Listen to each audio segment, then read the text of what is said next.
Morning അഖിലോമിസ് ആണ്. അപ്പൊ നമ്മുടെ ബേസിക് സയൻസിലെ ആസിഡ്സ് ആൻഡ് ബേസസ്, ആസിഡുകളും ബേസുകളും എന്ന് പറയുന്ന ചാപ്റ്റർ ഉണ്ടായിരുന്നു. സോ ആ ചാപ്റ്റർ വളരെ കുറഞ്ഞ സമയം കൊണ്ട് കംപ്ലീറ്റ് ആയിട്ട് നമ്മളൊന്ന് സെറ്റ് ആക്കാൻ വേണ്ടി പോവാണ്. ഈ ചാപ്റ്ററിനകത്തുള്ള ഇമ്പോർട്ടന്റ് ആയിട്ടുള്ള എല്ലാ കോൺസെപ്റ്റുകളും ഓർത്ത് വെക്കാൻ വേണ്ടിയിട്ട് ഈ വീഡിയോ നിങ്ങൾക്ക് യൂസ്ഫുൾ ആയിരിക്കും. അപ്പൊ മക്കൾ എന്താ ചെയ്യേണ്ടത്? നമ്മുടെ ചാനൽ സബ്സ്ക്രൈബ് ചെയ്യുക. ആൻഡ് നമ്മുടെ 7ാം ക്ലാസ്സിൽ പഠിക്കുന്ന മിടുക്കന്മാർക്കും മിടുക്കുകൾക്കും ഒക്കെ ഇതാ ഇപ്പൊ തന്നെ ഷെയർ ചെയ്ത് കൊടുത്തേക്കുക ആസിഡ്സ് ആൻഡ് ബേസസ് അല്ലെ. അപ്പൊ ഇത് സ്റ്റാർട്ട് ചെയ്യുന്നത് നമുക്കറിയാം ആസിഡുകളെ പറ്റിയും ബേസുകളെ പറ്റിയും പറഞ്ഞുകൊണ്ട് തന്നെയായിരുന്നു. എന്താണ് ഒരു ആസിഡ് എന്ന് പറഞ്ഞു കഴിഞ്ഞാൽ, അപ്പൊ നമ്മൾ ആലോചിക്കുക, ഒരു ചെറുനാരങ്ങയൊക്കെ എടുത്ത് ഇതാ ഈ പിക്ചറിൽ കാണുന്ന പോലെ നമ്മളൊന്ന് രുചിച്ചു നോക്കുന്നു. നമ്മുടെ എക്സ്പ്രഷൻ എന്ന് പറയുന്നത് എക്സാക്ട്ലി ഈ ഒരു ടൈപ്പ് തന്നെയായിരിക്കും അല്ലെ. അതിന്റെ റീസൺ എന്ന് പറയുന്നത് എന്താണ്? അതിന്റെ സോർ ടേസ്റ്റ് ആണ്. അപ്പൊ നമുക്ക് പറയാം ആസിഡ്സ് ഹാവ് സോർ ടേസ്റ്റ്, അല്ലെങ്കിൽ ആസിഡുകൾക്ക് എന്താണ്? ഒരു പുളി രുചിയാണ് ഉള്ളത്. അങ്ങനെയുള്ള ആളുകളെയാണ് നമ്മൾ ആസിഡ്സ് എന്ന് വിളിക്കുന്നത് അല്ലെ. അപ്പൊ നമ്മൾ കഴിക്കുന്ന അധിക ഫുഡ് ഐറ്റംസിലും ഈ പറയുന്ന ആസിഡ് ഉണ്ട് എന്ന് നമ്മൾ പഠിച്ചിട്ടുണ്ട്. ഏതൊക്കെയാണതെന്ന് ചോദിച്ചു കഴിഞ്ഞാൽ ദാ ഈ പറയുന്ന പിക്ചറൊക്കെ നോക്കിക്കഴിഞ്ഞാൽ നമുക്ക് മനസ്സിലാവും. വിനെഗർ എന്ന് പറയുന്നതിനകത്തുള്ള ആസിഡ് ആണ് അസറ്റിക് ആസിഡ്. വിനെഗർ ചില നാട്ടിൽ നമ്മൾ സുർക്ക എന്നൊക്കെ പറയും, അച്ചാറിടാൻ വേണ്ടിയിട്ടൊക്കെ നമ്മൾ യൂസ് ചെയ്യാറുണ്ട് ഇതിനെ അല്ലെ. അപ്പൊ ഇതിനകത്തുള്ളത് അസറ്റിക് ആസിഡ് ആണ്. ആപ്പിളിനകത്തുള്ളത് എന്താണ്? മാലിക് ആസിഡ് ആണ്. അപ്പൊ നമ്മൾ ആലോചിക്കുക, മിൽക്ക് ആൻഡ് മിൽക്ക് പ്രൊഡക്ട്സ്, അതിനകത്തും ആസിഡ് ഉണ്ട് അല്ലെ. ആ ആസിഡിന്റെ പേരെന്താണ്? അത് കുറച്ച് ഇമ്പോർട്ടന്റ് ആണ്. ചിലപ്പോൾ ഒരു ചോദ്യമൊക്കെ വരാനുള്ള ചാൻസും ഉണ്ട്. സോ ഓർത്ത് വയ്ക്കുക, ലാക്റ്റിക് ആസിഡ് ആണ് മിൽക്ക് ആൻഡ് മിൽക്ക് പ്രൊഡക്റ്റിൽ ഉണ്ടായിരിക്കുന്നത്. ഓക്കെ, നെക്സ്റ്റ് ഇതാ നമ്മുടെ ലെമൺ. നമ്മൾ നേരത്തെ പറഞ്ഞു അത് സിട്രിക് ആസിഡ് ആണ് അല്ലെ. ഗ്രേപ്സിലുള്ളത് എന്താണ്? ടാറ്റാറിക് ആസിഡ് ആണ്. ടൊമാറ്റോയിലുള്ളത് എന്താണ്? ഓക്സാലിക് ആസിഡ് ആണ്. കഴിഞ്ഞിട്ടില്ല, ഇതിനേക്കാളും കുറച്ചും കൂടെ 1-2 എണ്ണം കൂടെ നിങ്ങൾ കൂടുതലായിട്ട് ഓർത്ത് വെക്കേണ്ടതുണ്ട്. ഇപ്പൊ എടുത്തു പറയുകയാണെങ്കിൽ നമ്മൾ പറഞ്ഞ ടാറ്റാറിക് ആസിഡ് ഈ പറയുന്ന ഗ്രേപ്സിൽ മാത്രമല്ല, നമ്മുടെ എന്തിലും ഉണ്ട്? ടാമറിൻഡിലെ നമ്മുടെ പുളിയിലും അടങ്ങിയിരിക്കുന്നുണ്ട് അല്ലെ. ഇനി നമ്മൾ നെല്ലിക്കയും കൂടെ നിങ്ങളൊന്ന് ഓർക്കുക. നെല്ലിക്കയിൽ വൈറ്റമിൻ സി ഉണ്ട് എന്നൊക്കെ നമ്മൾ പഠിച്ചിട്ടുണ്ട് അല്ലെ. അപ്പൊ ഇതിനകത്തുള്ള ആസിഡ് എന്ന് പറയുന്നത്, വൈറ്റമിൻ സി എന്ന് പറയുന്നത് ആക്ച്വലി എന്താണ്? അസ്കോർബിക് ആസിഡ് ആണ് അല്ലെ. അപ്പൊ അസ്കോർബിക് ആസിഡ് കൂടെ നിങ്ങൾ എന്ത് ചെയ്യേണ്ടതുണ്ട്? എക്സ്ട്രാ ആയിട്ട്, ഈ പിക്ചറിൽ ഇല്ലാത്തതായിട്ട് മിസ് പറഞ്ഞതാണ്, ഇത്രയും ആസിഡ് നിങ്ങൾ മസ്റ്റ് ആയിട്ടും എന്ത് ചെയ്യണം? ഓർത്തു വെക്കണം. അപ്പൊ ഞാൻ ഇവിടെ ഇതാ ഇമ്പോർട്ടന്റ് എന്ന് മാർക്ക് ചെയ്ത് തരുന്നുണ്ട്. ഇത് നിങ്ങൾക്ക് പഠിക്കാൻ വേണ്ടിയിട്ടാണ് കേട്ടോ. അപ്പൊ മക്കൾ ആലോചിക്കുക, ഉറുമ്പൊക്കെ കടിച്ചു കഴിഞ്ഞാൽ നമുക്കൊരു നീറ്റലൊക്കെ ഉണ്ടാവാറുണ്ട് അല്ലെ. ചെറിയൊരു ബുദ്ധിമുട്ടൊക്കെ നമുക്ക് ഫീൽ ചെയ്യാറുണ്ട്. ചിലർക്ക് അത് അലർജി ഒക്കെ ആയിട്ട് മാറാറുണ്ട്. അപ്പൊ ഈ ഉറുമ്പ് കടിക്കുക എന്ന് പറഞ്ഞു കഴിഞ്ഞാൽ ആക്ച്വലി ഉറുമ്പ് എന്ത് ചെയ്യുന്നുണ്ടെന്ന് അറിയോ? ആ ടൈമില് ഒരു ആസിഡ് നമ്മുടെ സ്കിന്നിൽ ഇൻജക്ട് ചെയ്യുന്നുണ്ട്. That is formic acid. ആ ആസിഡിന്റെ പേരാണ് ഫോമിക് ആസിഡ്. അപ്പൊ ഈ ആസിഡുകളൊക്കെ നിങ്ങൾ എന്ത് ചെയ്യണം? ഓർത്തു വെക്കണം. അപ്പൊ ഈ ആസിഡുകളുടെ പുറത്ത് ഇത്ര ആസിഡുകൾ അല്ലാതെ, ഇത് നമ്മൾ പറഞ്ഞതൊക്കെ എന്താണ്? ഞാൻ പറഞ്ഞല്ലോ ഫുഡ് ഐറ്റത്തിലൊക്കെ ഉള്ള ആസിഡ് ആണെന്ന്. ഇതല്ലാതെ ലബോറട്ടറീസിൽ നമ്മൾ യൂസ് ചെയ്യുന്ന ഒരുപാട് ആസിഡുകൾ ഉണ്ട്. കുറച്ചുകൂടെ സ്ട്രോങ് ആയിട്ടുള്ള, വീര്യം കൂടിയിട്ടുള്ള ആസിഡുകൾ ഉണ്ട്. ഈ പിക്ചർ നോക്കുമ്പോൾ തന്നെ നിങ്ങൾക്ക് മനസ്സിലാവുന്നുണ്ടാവും. നോക്കിയേ നിങ്ങൾ, നൈട്രിക് ആസിഡ്, സൾഫ്യൂരിക് ആസിഡ്, അതുപോലെ തന്നെ ഹൈഡ്രോക്ലോറിക് ആസിഡ് എന്നൊക്കെ പറഞ്ഞിട്ടുള്ള ഒരുപാട് ആസിഡുകൾ ഉണ്ട്. ഇതൊക്കെ നമ്മൾ ലാബിൽ യൂസ് ചെയ്യാറുണ്ട്. നേരത്തെ പറഞ്ഞ വിനെഗറിലുള്ള അസറ്റിക് ആസിഡും ലബോറട്ടറിയിൽ നമ്മൾ ചില സമയത്തൊക്കെ യൂസ് ചെയ്യുന്നത് തന്നെയാണ്. അപ്പൊ ഇതിനകത്ത് നിങ്ങൾ ആലോചിക്കുക, നമ്മുടെ രാസവസ്തുക്കളുടെ രാജാവ് എന്നൊക്കെ അറിയപ്പെടുന്ന ഒരാളുണ്ട്. അത് നമ്മുടെ സൾഫ്യൂരിക് ആസിഡ് ആണ് കേട്ടോ. വളരെ സ്ട്രോങ് ആയിട്ടുള്ള ഒരു ആസിഡ് ആണെന്നും കൂടെ എന്റെ മക്കൾ ഈ സമയത്ത് ഓർത്ത് വെക്കുക. അപ്പൊ നമ്മൾ പയ്യെ ഇതാ ബേസിലേക്ക് പോവാണ്. ഇതുവരെ നമ്മൾ പഠിച്ചതൊക്കെ ആസിഡുകളെ പറ്റിയല്ലേ. സോ നെക്സ്റ്റ് നമ്മൾ നോക്കുന്നത് ബേസിനെ പറ്റിയാണ്. അപ്പൊ ബേസ് എന്ന് പറയുമ്പോൾ നിങ്ങൾ രുചിയിൽ തുടങ്ങാം നമുക്ക് അല്ലെ. ആസിഡ് എന്ന് പറയുമ്പോൾ നമ്മൾ പറഞ്ഞു പുളി രുചിയാണ്, അതിനെന്താണ്? ഒരു സോർ ടേസ്റ്റ് ആണ്. അപ്പൊ ബേസിന്റെ കേസിൽ വരുമ്പോൾ അതിന്റെ ടേസ്റ്റ് ഒക്കെ നമ്മൾ പറയുന്നത് അതിനൊരു ബിറ്റർ ടേസ്റ്റ് ആണെന്ന് നമ്മൾ പറയും. ഒരു കാര രുചിയാണ് ബേസുകൾക്കുള്ളത് എന്ന് നമ്മൾ എന്ത് പറയാറുണ്ട്? എപ്പോഴും പറയാറുണ്ട്. ആൽക്കലൈൻ ടേസ്റ്റ് ആണ്. അതുപോലെ തന്നെ ഒരു സോപ്പി നാച്ചുർ ആണുള്ളത്. ഇതൊക്കെ നമ്മുടെ ബേസിന്റെ പ്രത്യേകതയാണ് കേട്ടോ. അപ്പൊ പ്രധാനപ്പെട്ട ബേസുകൾ ഏതാണെന്നും നമ്മൾ എന്ത് ചെയ്യേണ്ടതുണ്ട്? പഠിച്ചു വെക്കേണ്ടതുണ്ട്. അപ്പൊ ലബോറട്ടറിയിലുള്ള ആസിഡുകൾ നമ്മൾ ഓൾറെഡി നോട്ട് ചെയ്തിട്ടുണ്ടായിരുന്നു. Hydrochloric acid, nitric acid, sulphuric acid, അതുപോലെ തന്നെ എന്താണ്? അസറ്റിക് ആസിഡ് ഒക്കെ നമ്മൾ നേരത്തെ കണ്ടു അല്ലെ. ഇതേപോലെ തന്നെ ലബോറട്ടറീസിലൊക്കെ നമ്മൾ വിവിധ ആവശ്യങ്ങൾക്ക് വേണ്ടി, ലബോറട്ടറിയിൽ മാത്രമല്ല നമ്മൾ യൂസ് ചെയ്യുന്ന ബേസുകളുണ്ട്. ആ ബേസുകളുടെ പേര് പഠിച്ചു വെക്കുക എന്നുള്ളത് ഇമ്പോർട്ടന്റ് ആണ്. ഏതൊക്കെയാണത്? കാൽസ്യം ഹൈഡ്രോക്സൈഡ് ഉണ്ട്. നമ്മൾ ചുണ്ണാമ്പ് എന്ന് പറയുന്ന നമ്മുടെ കാൽസ്യം ഹൈഡ്രോക്സൈഡ്, ലൈം എന്നുള്ള ഒരു പെറ്റ് നെയിമിൽ നമ്മൾ വിളിക്കുന്ന ആളാണ്. സോഡിയം ഹൈഡ്രോക്സൈഡ്, സോഡിയം ഹൈഡ്രോക്സൈഡിനെയാണ് നമ്മൾ കാസ്റ്റിക് സോഡ എന്ന് വിളിക്കുന്നത് കേട്ടോ. അതുപോലെ potassium hydroxide, caustic potassium potash എന്ന് വിളിക്കുന്ന പൊട്ടാസ്യം ഹൈഡ്രോക്സൈഡ് ഉണ്ട്. ഇതൊക്കെ എന്താണ്? ഇതൊക്കെ നമ്മൾ കോമൺ ആയിട്ട് പല ആവശ്യങ്ങൾക്ക് വേണ്ടി യൂസ് ചെയ്യുന്ന ബേസുകളാണെന്നുള്ളത് നിങ്ങൾ ഓർത്തു വെക്കുക. ഇവരുടെ പേരും ഇമ്പോർട്ടന്റ് ആണ്. അപ്പൊ മിസ് ഇതാ എഗെയിൻ ഈ ഒരു ടേബിളും കൂടെ എന്താണ് ഇമ്പോർട്ടന്റ് എന്ന് മാർക്ക് ചെയ്തിട്ടുണ്ട്. എക്സാം പോയിന്റ് ഓഫ് വ്യൂല് പറയുന്ന സമയത്തും ഓണോ എക്സാമിനേഷനൊക്കെ ക്വസ്റ്റ്യൻസ് വരാൻ സാധ്യതയുള്ളതാണ് അല്ലെ. ഇനി നമ്മൾ നോക്കുന്നത് നമ്മൾ ടെക്സ്റ്റിലുള്ള ആ ഓർഡറിൽ നിന്ന് ചെറിയൊരു മാറ്റം വരുത്തിയിരിക്കുകയാണ്. കാര്യം നമ്മളിപ്പോ ആസിഡും പരിചയപ്പെട്ടു, ബേസും പരിചയപ്പെട്ടു. അപ്പൊ ഈ ആസിഡിന്റെയും ബേസിന്റെയും ഉപയോഗങ്ങൾ, യൂസസ് എന്തൊക്കെയാണെന്ന് നമ്മൾ ഓർത്തു വെക്കണ്ടേ? മസ്റ്റ് ആയിട്ട് നമ്മൾ ഓർത്തു വെക്കണം അല്ലെ. അപ്പൊ ആദ്യം നമ്മൾ നോക്കുന്നത് ആസിഡിന്റെ ഉപയോഗങ്ങളാണ്. നിങ്ങൾ ആലോചിക്കുക, മിസ് ടേബിൾ ആക്കി കൊടുത്തിട്ടുണ്ട്. ഇത് ഭയങ്കര ഇമ്പോർട്ടന്റ് ആണ്. എങ്ങനെ വേണമെങ്കിലും നമുക്ക് ക്വസ്റ്റ്യൻ ചോദിക്കാൻ പറ്റുന്ന ഒരു ചാപ്റ്റർ ആണ്. അപ്പൊ ഈ ഏരിയയും നിങ്ങൾ മസ്റ്റ് ആയിട്ടും നിങ്ങൾ നോട്ട് ചെയ്ത് പഠിക്കേണ്ട കാര്യമാണ്. അതുകൊണ്ടാണ് മിസ് അങ്ങനത്തെ കാര്യങ്ങൾ മാത്രമാണ് ഈ ഒരു കുഞ്ഞു വീഡിയോയിൽ ഇൻക്ലൂഡ് ചെയ്തിട്ടുള്ളത്. കാര്യം ഇത് കിട്ടുന്ന സമയത്ത് നമുക്ക് ആകപ്പാട് ഒരു കൺഫ്യൂഷൻ ആയിരിക്കും. മുഴുവൻ പഠിച്ചു കഴിഞ്ഞാൽ എങ്ങനെ ഇതിനൊന്ന് ഓർഡർ ആക്കണം എന്ന്. അതിന് വേണ്ടിയിട്ടാണ് ഈ വീഡിയോ എന്ന് മക്കൾ ഓർക്കുക. അപ്പൊ ആസിഡ് കൊടുത്തിട്ടുണ്ട്, അസെറ്റിക് ആസിഡ്. അസെറ്റിക് ആസിഡ് ഞാൻ നേരത്തെ പറഞ്ഞു, നമ്മൾ സുർക്ക എന്നൊക്കെ പറയുന്ന വിനാഗിരിയിലൊക്കെ നമ്മൾ ഇത് ഉപയോഗിക്കുന്നുണ്ട് അല്ലെ. അപ്പൊ അച്ചാറുകളൊക്കെ കേട് കൂടാതെ സൂക്ഷിക്കാൻ വേണ്ടിയിട്ടാണ്, പ്രിസർവ് ചെയ്യാൻ വേണ്ടിയിട്ട്, പ്രിസർവേറ്റീവ് ആയിട്ടൊക്കെ ആയിട്ട് നമ്മൾ യൂസ് ചെയ്യുന്ന ആളാണ് ഈ പറയുന്ന നമ്മുടെ അസെറ്റിക് ആസിഡ് എന്ന് പറയുന്നത്. ഇനി ഫോമിക് ആസിഡ്, ഞാൻ നേരത്തെ ഉറുമ്പ് ഇഞ്ചക്ട് ചെയ്യുന്നത് ഫോമിക് ആസിഡാന്നൊക്കെ പറഞ്ഞില്ലേ. അപ്പൊ ഇതിനും എന്തുണ്ട്, ഒരു ഉപയോഗമുണ്ട്.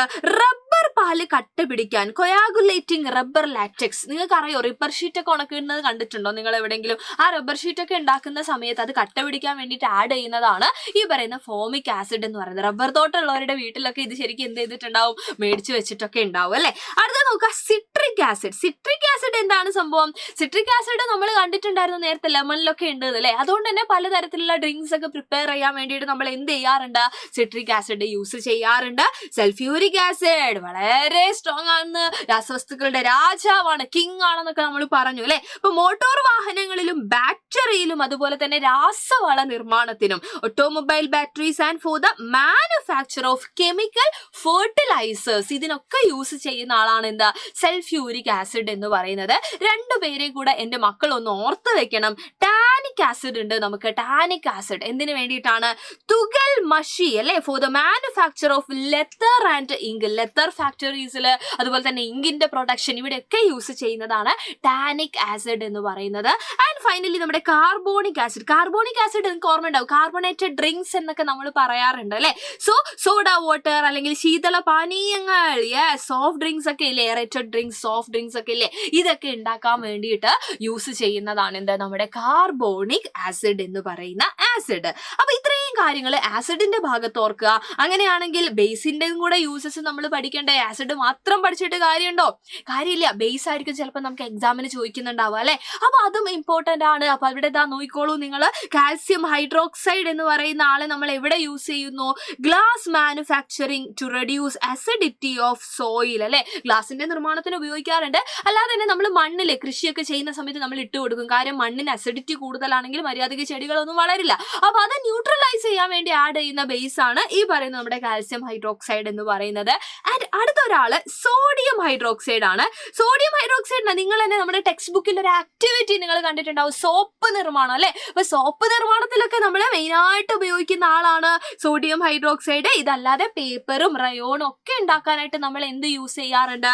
Sodium hydroxide. അതിന്റെ ഫാക്ടറീസിൽ, അതിന്റെ മാനുഫാക്ചറിങ് ടൈമിലൊക്കെ ഇത് ഉപയോഗിക്കുന്നുണ്ട് എന്ന് ഓർക്കുക. അടുത്തത് എന്താണ്? Potassium hydroxide. പൊട്ടാസ്യം ഹൈഡ്രോക്സൈഡ് എന്ന് പറയുമ്പോൾ അത് എവിടെയാ യൂസ് ചെയ്യുന്നത്? ടു മേക്ക് സോഫ്റ്റ് സോപ്പ് അല്ലെ. നമ്മൾ സോഡിയം ഹൈഡ്രോക്സൈഡ് ആണ് കോമൺ ആയിട്ട് സോപ്പ് ഉണ്ടാക്കുന്നതിൽ നമ്മൾ ആ ഒരു ആക്ടിവിറ്റിയിലൊക്കെ പറയുന്നത്. അപ്പൊ കുറച്ചുകൂടെ സോഫ്റ്റ് ആയിട്ടുള്ള സോപ്പ് ഒക്കെ ഉണ്ടാക്കാൻ വേണ്ടിയിട്ട് നമ്മൾ യൂസ് ചെയ്യുന്ന ആളാണ് ഈ പൊട്ടാസ്യം ഹൈഡ്രോക്സൈഡ് എന്ന് പറയുന്ന വിദഗ്ധൻ. അതും കൂടെ എന്റെ മക്കള് ഓർമ്മയിൽ വെക്കണം.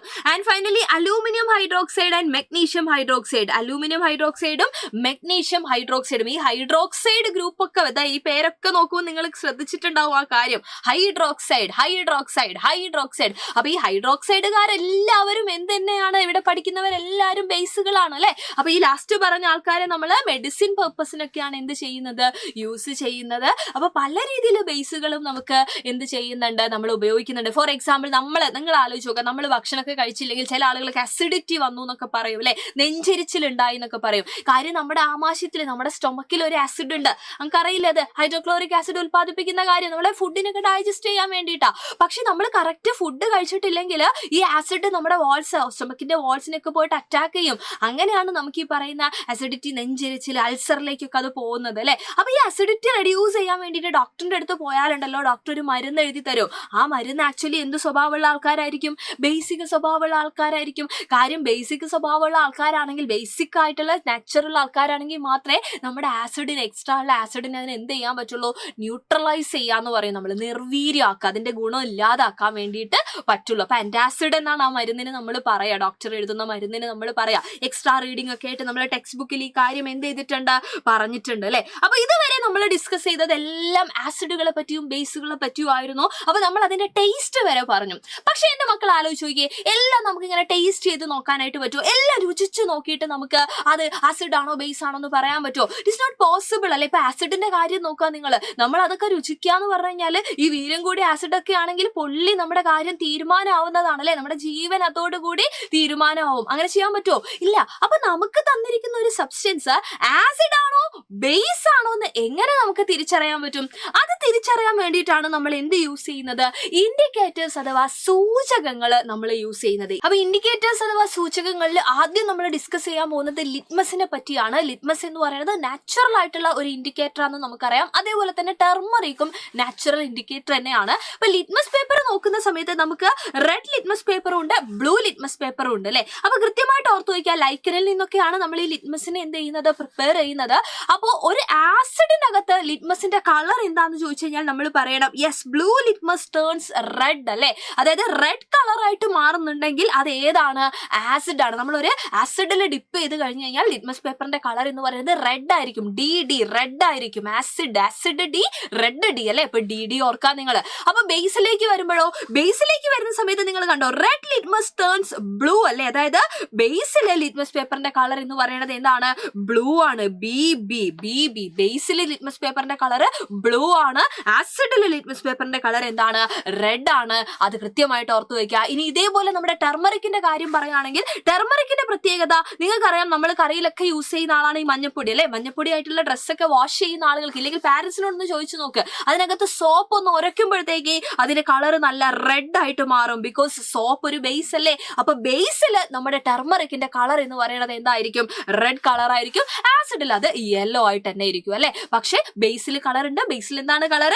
Red colour. അപ്പൊ വാഷ് ചെയ്യുന്ന ആളുകൾക്ക് പെട്ടെന്ന് ഇത് എന്ത് ചെയ്യാൻ പറ്റും? കണക്ട് ചെയ്യാൻ വേണ്ടിയിട്ട് പറ്റും. ഇല്ലെങ്കിൽ നിങ്ങളൊന്ന് ട്രൈ ചെയ്ത് നോക്കിയാൽ മതി. അപ്പൊ ഇതുവരെ പറഞ്ഞത് നാച്ചുറൽ ഇൻഡിക്കേറ്റേഴ്സ് അല്ലേ. അങ്ങനെയാണെങ്കിൽ ലബോറട്ടറീസിൽ നമ്മൾ യൂസ് ചെയ്യുന്ന 2 ഇൻഡിക്കേറ്റേഴ്സ് ഉണ്ട്. മസ്റ്റ് ആയിട്ടും ഓർത്ത് വെക്കണം.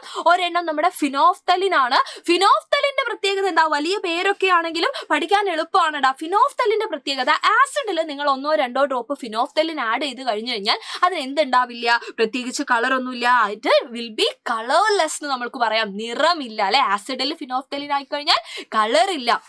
എന്നാൽ ബേസിൽ നമ്മൾ ഫിനോഫ്തലിൻ ആഡ് ചെയ്ത് കഴിഞ്ഞു കഴിഞ്ഞാൽ അതിനിതാ ഈ കാണുന്ന പോലെ, നിങ്ങൾ പിക്ചറിൽ കാണുന്നില്ലേ, ഒരു പിങ്ക് കളറായിട്ട് മാറും. അപ്പോൾ നമ്മുടെ ലാബിലൊക്കെ ഒന്ന് ആസിഡ് ആണോ ബേസ് ആണോ എന്ന് അറിയാൻ വേണ്ടിയിട്ട് നമ്മൾ ഫിനോഫ്തലിൻ ആഡ് ചെയ്ത് നോക്കിക്കഴിഞ്ഞാൽ ബേസ് ആണെങ്കിൽ നമുക്ക് കൺഫേം ചെയ്യാൻ പറ്റുന്ന കാര്യമാണ് ആ പിങ്ക് കളർ.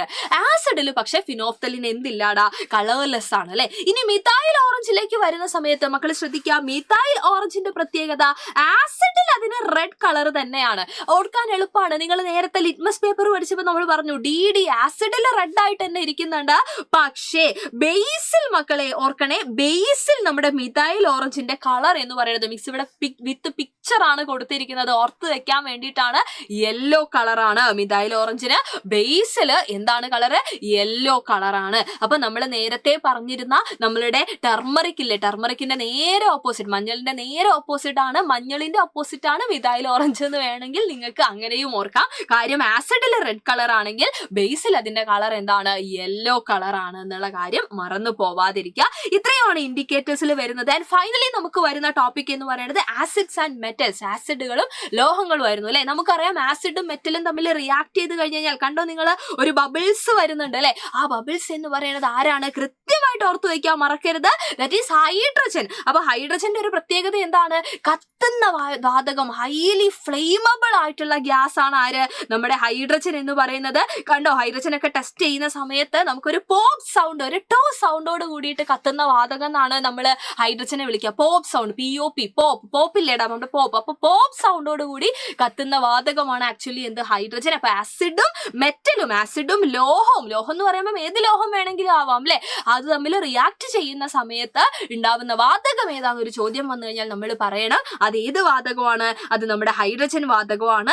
അങ്ങനെയാണെങ്കിൽ മക്കളെ ഇതാ ഈ കാണുന്ന പിക്ചറിലുള്ള ആളെ നിങ്ങൾക്ക് പരിചയമുണ്ട്. ഈ ശാസ്ത്രജ്ഞനാണ് നമ്മുടെ ഹൈഡ്രജൻ വാതകം കണ്ടുപിടിച്ചിട്ടുള്ളത് അല്ലെ. അപ്പൊ ഹൈഡ്രജൻ ഗ്യാസ് കണ്ടുപിടിച്ചിട്ടുള്ള സയന്റിസ്റ്റിന്റെ പേര് നമ്മുടെ കമന്റ് ബോക്സിൽ നിങ്ങൾ എല്ലാവരും കമന്റ് ചെയ്യുമെന്ന് മിസ് വിശ്വസിക്കുകയാണ്. അപ്പൊ നമ്മൾ ഇതുവരെ ചാപ്റ്ററിൽ ഇമ്പോർട്ടന്റ് ആയിട്ടുള്ള കോൺസെപ്റ്റ് എല്ലാം പഠിച്ചിട്ടുണ്ട്. കുറച്ചുകൂടെ ഡീറ്റെയിൽ ആയിട്ട് ഏതെങ്കിലും ഏരിയ പഠിക്കണമെന്ന് നിങ്ങൾക്ക് തോന്നുന്നുണ്ടെങ്കിൽ മക്കളെ വേഗം പോന്നോളൂ. നമ്മുടെ മൺസൂൺ ഓഫർ ഇപ്പോഴും ഉണ്ട്. ക്ലാസ് 7 വേണ്ടിയിട്ടുള്ള അവഞ്ചേഴ്സ് ബാച്ച് നിങ്ങൾക്ക് റെഡിയാണ്. വേഗം വേഗം വേഗം വന്നോളാം. അപ്പൊ ഇന്നത്തെ വീഡിയോ ഇഷ്ടപ്പെട്ടിട്ടുണ്ടെങ്കിൽ മാക്സിമം നിങ്ങൾ ഷെയർ ചെയ്യുക. അപ്പൊ മിസ്സിന്റെ ക്വസ്റ്റ്യൻ മറക്കണ്ട. ഈ പിക്ചറിൽ കാണുന്ന സയന്റിസ്റ്റിന്റെ പേരായിരുന്നു. കമന്റ് ബോക്സിൽ കമന്റ് ചെയ്യുക. സോ തൽക്കാലത്തേക്ക് മിസ് പോവാണ്. Thank you so much and by.